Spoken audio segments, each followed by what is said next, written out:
I'm good. Good morning as well. A big win on the road for us to travel to Tulsa and get a close win against a good football team and in the American Athletic Conference. Thought it was a good weekend for our league. Troy to get the win over Nebraska and I know we started some conference play as well within the league, but it's been a couple good weeks within the league, so we're glad to go do our part and get a win.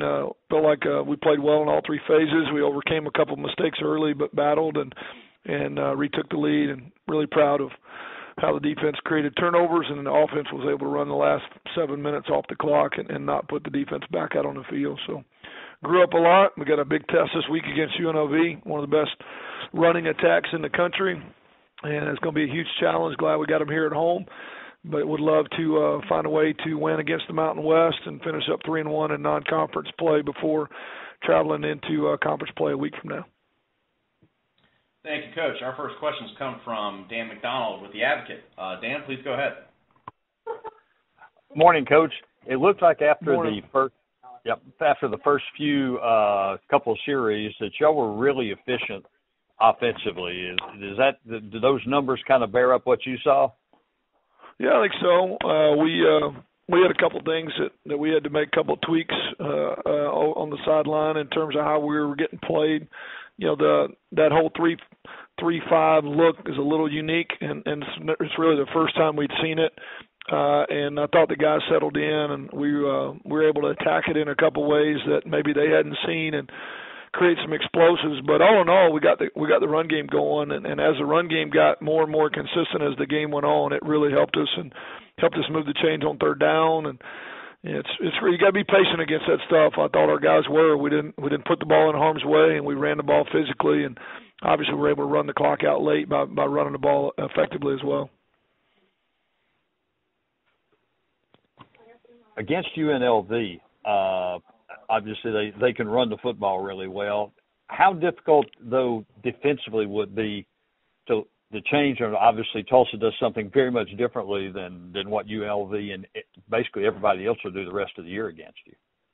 Yeah, these guys will look a little bit more conventional defensively according to what we've seen on tape. Now, they can obviously come in and change that, and we've had opponents do that in the past, and if they do, we'll just have to make adjustments. But, the one thing good for us offensively is a lot of what they do defensively looks very similar to what our defense does. And so a lot of the reps that we get in spring and fall camp and going against each other are helpful to draw from. And so there's some comfort in that, whereas we just had nothing to recall from this past week going into Tulsa. It was all just really weekly work trying to get ready. And I thought that was where some of the frustration and maybe some of the mistakes early and some of the confusion, it's just so much different. These guys can really run. UNLV can really run, and that'll present a challenge, and they do not mind playing man coverage, and they don't mind playing zero coverage. So those will be one-on-one battles that we got to be able to win, but it does look more like what we are used to seeing. Appreciate it, Coach. Sure. Thank you, Dan. Our next questions come from Mark Anderson with the Las Vegas Review-Journal. Please go ahead, Mark. Yeah, Coach. Obviously, you took over a program that was already successful, but it had lacked stability. How important was that in your mind to bring stability, especially when you're talking to recruits that they know that you're going to be around for a while? I think the more you look at it, I didn't know exactly how much that was going to be a factor when we took the job. The more you get into it and see the roster and see what all the transition had really truly done to the roster and just how few scholarship players we still had on campus. After all of that, I think stability became our priority, just to make sure that players and recruits knew that we were going to stay here and build it, and we needed to stabilize the roster. And through recruiting, we're getting closer. We're still not there.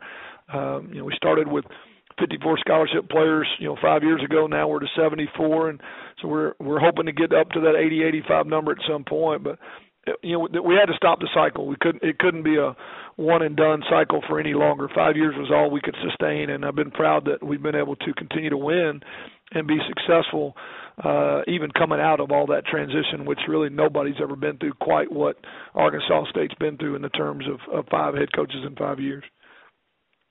Do you think the fact that the Arkansas State had established a winning, a level of consistency when it came to winning, did that help you as far as when you went to recruits and told them that not only is your plan to stay for a while, but here's you're coming to a program that knows how to win?